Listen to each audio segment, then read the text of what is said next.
Growing up, I had a passion for snowboarding, exploring the great outdoors and being surrounded by snowy peaks. In high school, my friends and I would hike up the snowy backwoods near my hometown to find the perfect trails to ride. I had been itching to go out for a while now, mainly because the season before I tore my meniscus and had to quit early due to surgery. It had just started to snow a few weeks earlier and the season was in full effect. So one day after work, I headed home, grabbed my board and gear, and drove up to the back hills for a solo practice trip.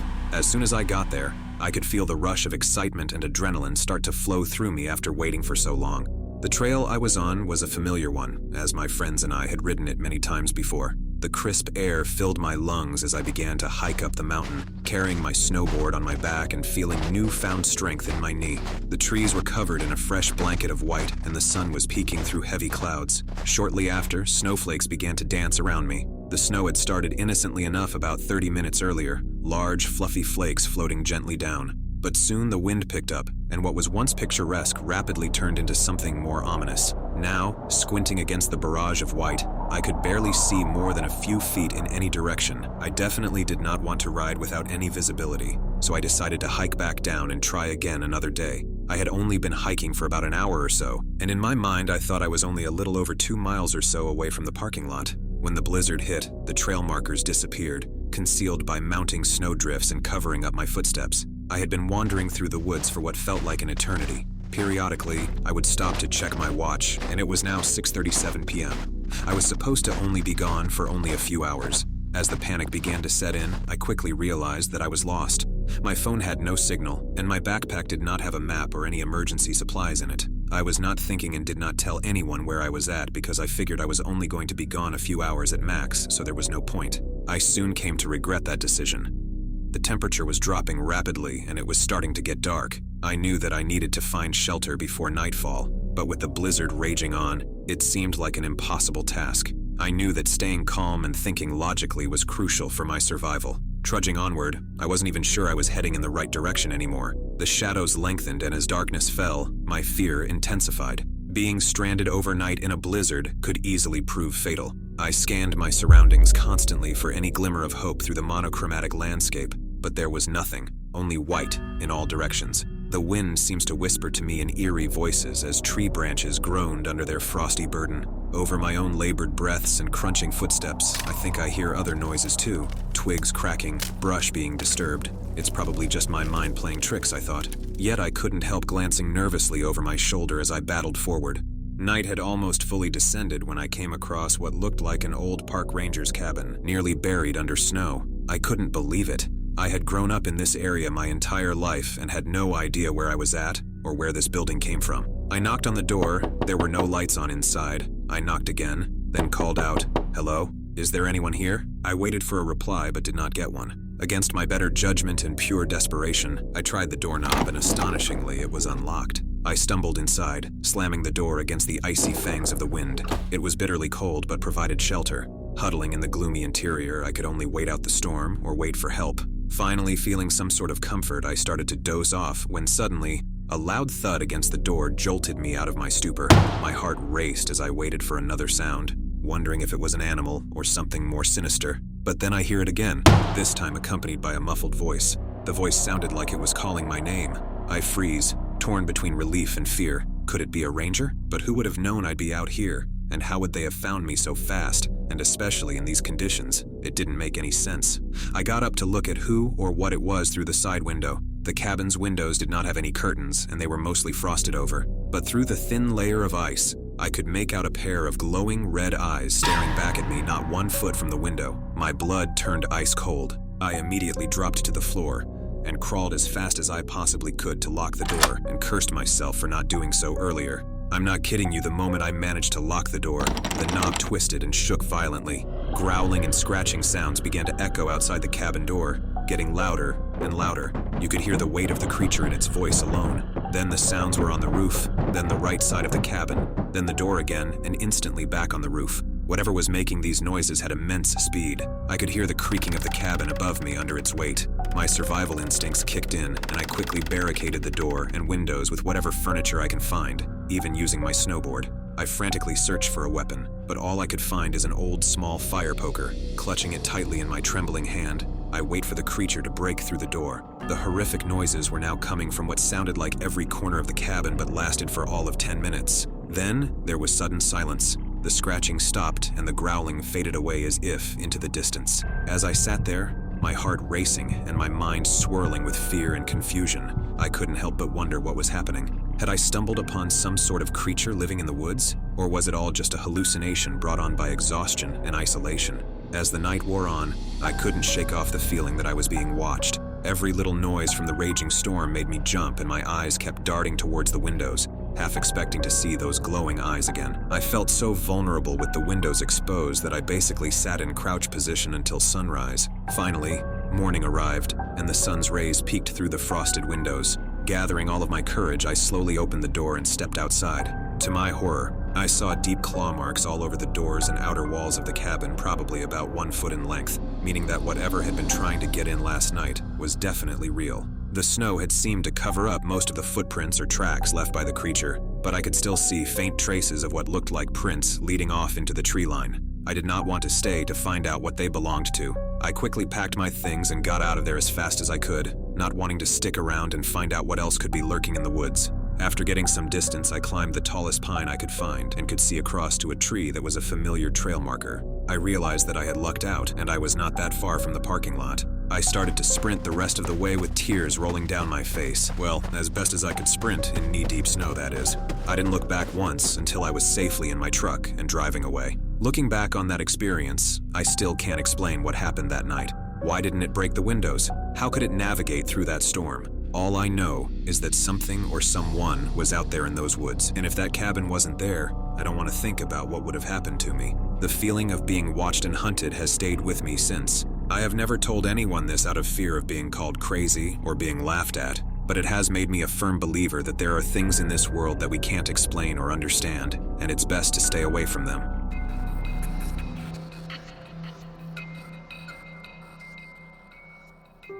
I never thought babysitting would be this terrifying, but as a broke college student, I needed the money. The parents had gone to a Christmas party and had promised to be back before midnight, so here I am, stuck in the middle of a blizzard and alone in this big old house with 2 young children sleeping upstairs. The snowstorm had started earlier that day, and it only seemed to be getting worse as the night went on.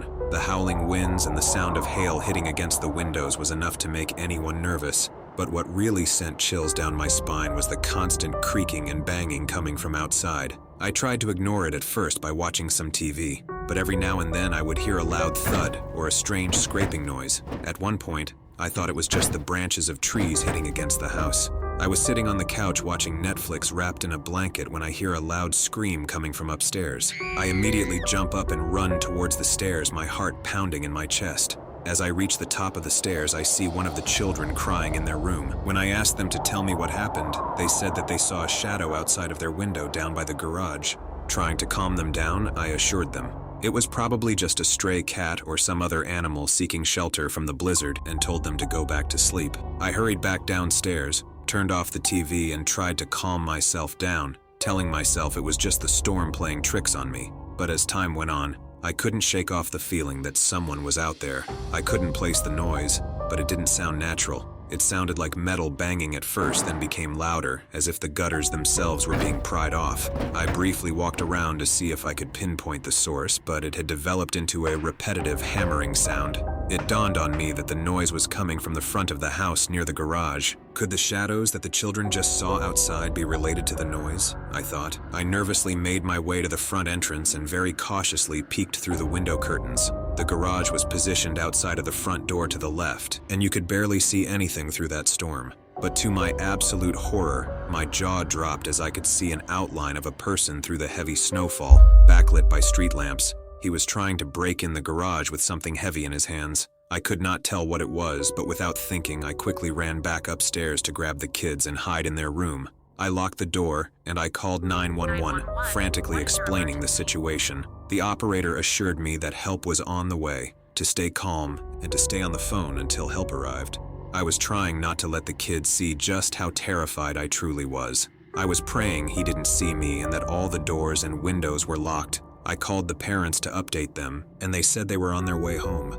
Those were the longest minutes of our lives as we waited in fear for the police to arrive. When they finally showed up, we found out that a neighbor's house had also been burglarized earlier that night, and the intruder was caught trying to break into another house. It turned out to be a disturbed homeless person who was looking for a place to sleep, or so that's what he told police. We later found out that he had been scoping out houses in the neighborhood and was looking for an easy target to break into. It turns out that the noises we heard was him trying to break into the garage with a crowbar, thinking that nobody was home, and after he failed, he moved on to another house. The parents arrived home shortly after and were grateful that everyone was safe. They commended me for keeping calm and handling the situation well, but deep down, I couldn't shake off the fear and the realization that things could have turned out much worse had he been able to get in. It was a terrifying experience, but it also taught me the importance of being aware of your surroundings and trusting your instincts.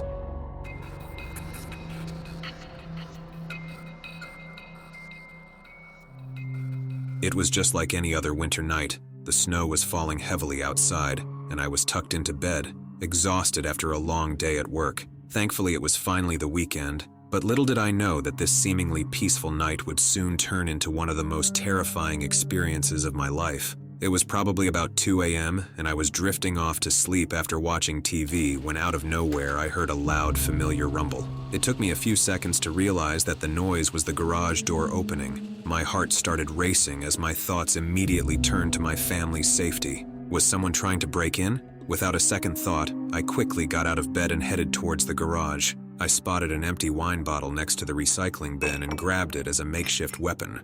I had a yellowtail wine bottle in one hand and my phone in the other. Being a father of 2 young children, my instinct was to protect my family at all costs. As I reached the door to the garage, I could hear muffled noises coming from inside. It sounded like someone was rummaging through our belongings. My adrenaline was pumping, and I could feel every hair on my body standing up. I slowly opened the door, ready to confront whoever was in there. To my surprise, there was a man standing in the corner of the garage trying to hide behind my water heater. I could see his shoe poking out from behind it, and I yelled, "I see you!" He jumped out from behind with his hands up and said, "This is just a misunderstanding." The intruder was a teenage boy dressed in all black winter clothes and looked like he had been drinking or was on something. I could feel my blood boiling with rage at the thought of this person trying to invade our home and violate our sense of security. I demanded to know what he was doing in my garage, and he stammered out an excuse about seeing a bike through the side window and needing to get home. I wasn't buying it. I didn't want to take any chances with my family's safety, so I called the police. Where I was standing in the garage was blocking his exit, and I had the wine bottle hidden behind my back so he couldn't see it. As I dialed 911, he used that opportunity to try to run past me and out the garage door, but as he passed me, I bashed the wine bottle across his forehead, and the yellowtail bottle shattered. The impact knocked off his beanie, exposing his long red hair hidden in a ponytail. The thief stumbled but managed to keep running away. As I waited for police to get there, I noticed my car's driver door was left open and my belongings were strewn about. That's when it hit me. I must have left my car unlocked, and he used the garage door opener to get in. The adrenaline was still coursing through my veins as the police arrived. They searched the area but couldn't find any trace of the intruder. I gave them a description, and they showed me a lineup of mugshots. It turns out he was a 19-year-old man from the area who had been causing a lot of trouble and had multiple warrants out for his arrest. Thankfully, the invader was apprehended a few days later while on the run, and he was charged with first-degree burglary. The police told me that my quick thinking and use of force helped them catch him, mainly due to the wounds on his forehead from the wine bottle. I was relieved that my family and home were safe, but also shook up by the whole ordeal. It's not often that we are faced with such danger in our own homes. I hope to never see him again, and I have since taken extra precautions to ensure the safety of my family and home. The next time, he won't be so lucky.